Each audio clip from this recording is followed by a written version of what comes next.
Episode जीवन की शुरुआत एक ऐसे माहौल से होती है जहां घर की हवा तक थकी हुई लग रही है।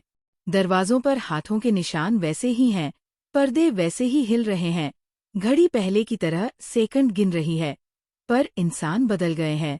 रात ने जैसे घर का पूरा मूड किसी भारी चादर में लपेटकर छोड़ दिया हो। हर कमरा, हर कोना, हर दरार एक हल्की सी बेचैनी से भरा है। घर में आवाजें कम नहीं हैं, पर कोई आवाज किसी के दिल तक नहीं पहुंच रही। श्रद्धा की सुबह बाकी दिनों की तरह नहीं है। वह अपने कमरे से निकलकर आंगन में आकर रुक जाती है। चारों ओर वो सब कुछ मौजूद है जो हमेशा उसकी पहचान रहा है। उसकी जिम्मेदारियां, उसकी आदतें, उसकी दिनचर्या।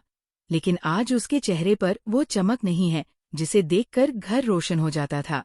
उसकी आंखें बेआवाज हैं, जैसे भीतर का तूफान रात भर उसे कसकर थामे रहा हो और अब बस उसकी थकान बाहर झलक रही हो। अविनाश कमरे में बैठा है, पर उसके बैठने में भी बेचैनी है। वह एक ही चीज को बार बार छूता है, कभी मेज का कोना, कभी कुर्सी की पीठ, कभी अपने हाथों की उंगलियां। वह किसी ऐसी गलती के बोझ तले दबा है जिसे वो खुद भी पूरी तरह समझ नहीं पा रहा, पर महसूस पूरा कर रहा है। उसे श्रद्धा की कल रात की वह चुप्पी याद आती है जो किसी चीख से ज्यादा गूंजती थी। वह उस चुप्पी में खुद को बहुत छोटा महसूस करता है। इस एपिसोड में सबसे खूबसूरत बात यह है कि यहाँ भावनाएं पात्रों से ज्यादा बोल रही हैं। श्रद्धा की चाल में ठहराव है, पर दिल में नहीं। अविनाश की सांसें लंबी है, पर सुकून वाली नहीं। दोनों अपने अपने कमरे में एक दूसरे के बारे में सोच रहे हैं, पर दोनों की चिंताएं एक दूसरे से छिपी हुई है। जब दोनों पहली बार सामने आते हैं तो दृश्य किसी संवाद से शुरू नहीं होता, बल्कि दो अलग अलग दुनिया की खामोश टक्कर से शुरू होता है। श्रद्धा बिना देखे आगे बढ़ने की कोशिश करती है, पर अविनाश की उपस्थिति उसके कदम रोक देती है। वह एक पल के लिए आंखें उठाती है, और उस एक सेकंड में एपिसोड का पूरा तनाव भर जाता है। अविनाश को महसूस होता है कि वह कुछ भी बोल दे, श्रद्धा की आंखों का दर्द किसी शब्द के भरोसे कम नहीं होगा।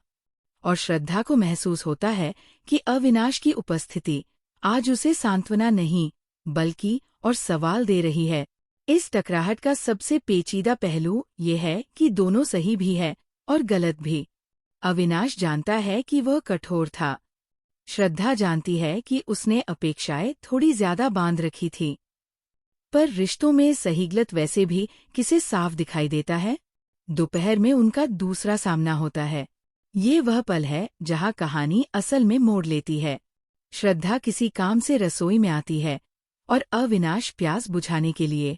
दोनों की नजरें टकराती हैं, पर इस बार श्रद्धा की आंखों में आंसू नहीं, बस एक तरह की थकावट है, ऐसी थकावट जो इंसान की आत्मा से निकलती है।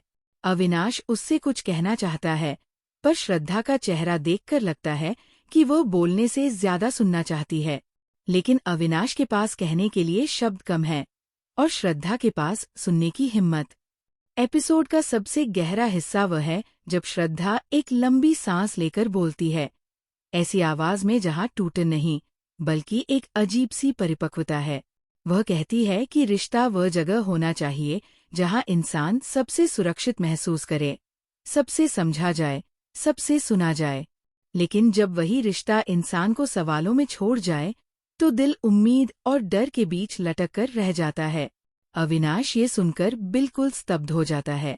उसे एहसास होता है कि श्रद्धा सिर्फ दुखी नहीं है, वह उस मुकाम पर पहुंच चुकी है जहां इंसान अपने साथी से नहीं, खुद से सवाल करने लगता है। एपिसोड का अंत एक शांत पर भारी नोट पर होता है। दोनों खड़े हैं, बहुत पास लेकिन बहुत दूर। श्रद्धा की आंखें अभी भी नम नहीं हैं, और यही उसे और मजबूत दिखाती है। अविनाश की सांसें तेज हैं, और यही उसे और कमजोर दिखाती है।